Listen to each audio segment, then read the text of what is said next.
D K Shivakumar ಸಾಹೇಬ್ರಿಗಿಂತ ಮುಂಚೆ ಸಿದ್ದರಾಮಯ್ಯನವರು ಸನ್ಮಾನ್ಯ ಸಿದ್ದರಾಮಯ್ಯನವರು ಸಿ ಎಮ್ ಆಗಿದ್ದಾಗಲೂ ನಾವು ಕರ್ನಾಟಕದ ಮುಸಲ್ಮಾನರೆಲ್ಲ ಸೇರಿ ಕಾಂಗ್ರೆಸ್ಗೆ ಎಲ್ಲ ಒಂದೇ ಕಡೆ ವೋಟ್ ಹಾಕಿ ಕಾಂಗ್ರೆಸ್ಗೆ 136 ಸೀಟ್ ಬರೋ ಥರ ನಾವೆಲ್ಲ ಅದರಲ್ಲಿ ನಮ್ಮ ರೋಲ್ನ ಕೊಟ್ಟಿದ್ದೇವೆ.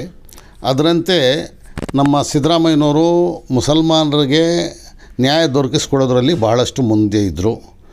ನಮ್ಮ ಡಿ ಕೆ ಶಿವಕುಮಾರ್ ಸಾಹೇಬ್ರೂ ಅದೇ ರೀತಿ ಮುಸಲ್ಮಾನರಿಗೆ ನ್ಯಾಯ ದೊರಕಿಸ್ಕೊಡ್ತಾರೆ ಅಂತ ನಮಗೆಲ್ಲ ಪೂರ್ತಿ ವಿಶ್ವಾಸ ಇದೆ. ನೋಡಿ, ಎಲ್ಲದಕ್ಕಿಂತ ಮೊದಲು ಮುಸಲ್ಮಾನರಿಗೆ ಎಲ್ಲ ರಂಗಗಳಲ್ಲಿ ಸರಿಯಾದ ಅವಕಾಶ ದೊರಕೋ ರೀತಿ ಪಾಲಿಸಿಗಳು ತರಬೇಕು ಸರ್ಕಾರದ ಪಾಲಿಸಿಗಳು. ಎರಡನೇದೇನೆಂದರೆ ಬಡ್ಜೆಟ್ ಅನೌನ್ಸ್ ಆದಾಗ ಮಾಡುವಾಗ ಮುಸಲ್ಮಾನರ ಪಾಲನ್ನ ಸರಿಯಾಗಿ ಅವ್ರಿಗೂ ದೊರಕುವಂತೆ ಮಾಡಬೇಕು.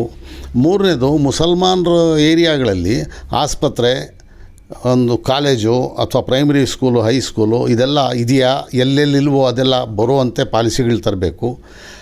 ಅದಕ್ಕಿಂತ ಮುಂಚೆ ನಮ್ಮ ಮುಸಲ್ಮಾನ್ MLAs ಗೆದ್ದು ಬಂದಿರೋರಿಗೆ ಸರಿಯಾದ ಅವಕಾಶ ಕೊಟ್ಟು ಅವರು ಮುಸಲ್ಮಾನರಿಗೆ ಅವ್ರ ಸಮಸ್ಯೆಗಳಿಗೆ ಇತ್ಯರ್ಥ ಮಾಡೋದಕ್ಕಾಗಿ ಏನೇನು ಬೇಕೋ ಅದು ಸವಲತ್ತು ಬರೋ ಥರ ಮಾಡಿಕೊಡ್ಬೇಕು.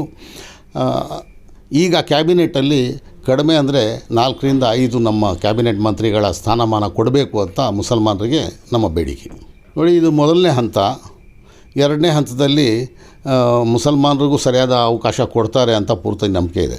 ಎರಡನೇದೇನೆಂದರೆ, ನಮ್ಮ ಡಿ ಕೆ ಶಿವಕುಮಾರ್ ಸಾಹೇಬರು ಮುಂಚೆಯಿಂದನೂ ಭಾಳ ಕಾಲದಿಂದಲೂ ಕಾಂಗ್ರೆಸ್ಸಲ್ಲಿ ಸ್ಟೂಡೆಂಟ್ ಲೈಫಿಂದ ವರ್ಕ್ ಮಾಡ್ಕೊಂಡು ಬಂದಿದ್ದಾರೆ. ಅದರಿಂದ ಎಲ್ರಿಗೂ ನ್ಯಾಯ ದೊರಕಿಸ್ಕೊಡೋದ್ರಲ್ಲಿ ಕಾಂಗ್ರೆಸ್ ಪಾಲಿಸಿನ ಯಥಾವತ್ತಾಗಿ ಅಡಾಪ್ಟ್ ಮಾಡಿಕೊಂಡು ಮುಸಲ್ಮಾನರಿಗೂ ಸರಿಯಾದ ಅವಕಾಶ ಮಾಡಿಕೊಡ್ತಾರೆ. ಅಷ್ಟೇ ಅಲ್ಲ, ಮುಸಲ್ಮಾನರ ಅಭಿವೃದ್ಧಿಗಾಗಿ ಏನೇನು ಪಾಲಿಸೀಸ್ ಬೇಕೋ ಅದನ್ನು ಮಾಡ್ತಾರೆ. ಈಗ ಒಂದು ಸ್ಟೂಡೆಂಟ್ಸ್ಗೆ ಫ್ರೀ ಪಾಸ್ ಮಾಡಿದ್ದಾರೆ. ಇದನ್ನು ನೋಡಿದ್ರೆ ಅವರು ಎಲ್ಲ ವಿಷಯಗಳಲ್ಲೂ ಭಾಳ ಸೂಕ್ಷ್ಮವಾಗಿ ಗಮನ ಇಟ್ಟಿದ್ದಾರೆ ಅಂತ ಕಾಣುತ್ತೆ. ಸ್ಟೂಡೆಂಟ್ಸ್ಗೆ ಇದೆಲ್ಲ ಮಾಡಿದವರು ಮುಂದಿನ ದಿನಗಳಲ್ಲಿ ರೈತರ ಬಗ್ಗೆ, ಆಮೇಲೆ ದುಡಿಯೋ ವರ್ಗದ ಬಗ್ಗೆ, ಕೂಲಿ ಆಳುಗಳ ಬಗ್ಗೆ, ಎಲ್ಲರ ಬಗ್ಗೆ ಒಳ್ಳೆ ಪಾಲಿಸೀಸ್ ಮಾಡ್ತಾರೆ.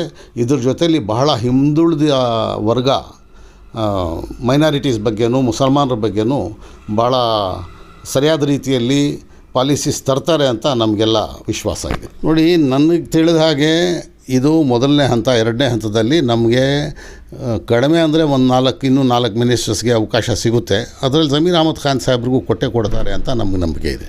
ನೋಡಿ, ಮುಸ್ಲಿಂ ಸಮುದಾಯದ ಬಾಂಧವರಿಗೆ ನಾನು ಹೇಳೋದಿಷ್ಟೇ, ಇದಕ್ಕಿಂತ ಹಿಂದೆ ಪ್ರತಿದಿನ ಪೂರ್ತಿ ರಾಜ್ಯದಲ್ಲಿ ಹಿಂದೂ ಮುಸ್ಲಿಂ ಗಲಾಟೆಗಳೆಲ್ಲ ಕಡೆ ಮಾಡಿಸುವಂಥ ಜನರಿಗೆ ಭಾಳ ಪ್ರೋತ್ಸಾಹ ಸಿಗ್ತಾಯಿತ್ತು. ಅದರಿಂದ ಎಲ್ಲ ಕಡೆ ಎಲ್ಲ ಶಾಂತಿ ಭಂಗ ಮಾಡೋರು ಜಾಸ್ತಿ ಹರಡ್ಕೊಂಡಿದ್ರು.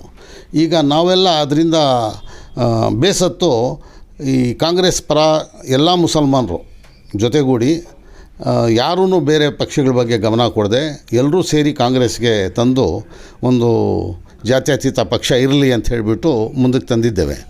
ಅದರಂತೆ ಈಗ ಕಾಂಗ್ರೆಸ್ಸಲ್ಲೇ ನಮ್ಮ ಕೆಲಸಗಳೆಲ್ಲ ಮಾಡಿಸ್ಕೊಂಡು ಮುಂದಕ್ಕೂ ಕಾಂಗ್ರೆಸ್ಗೆ ತಂದರೆ ಈ ಹಿಂದೂ ಮುಸ್ಲಿಂ ಗಲಾಟೆಗಳು ಮಾಡಿಸುವಂಥ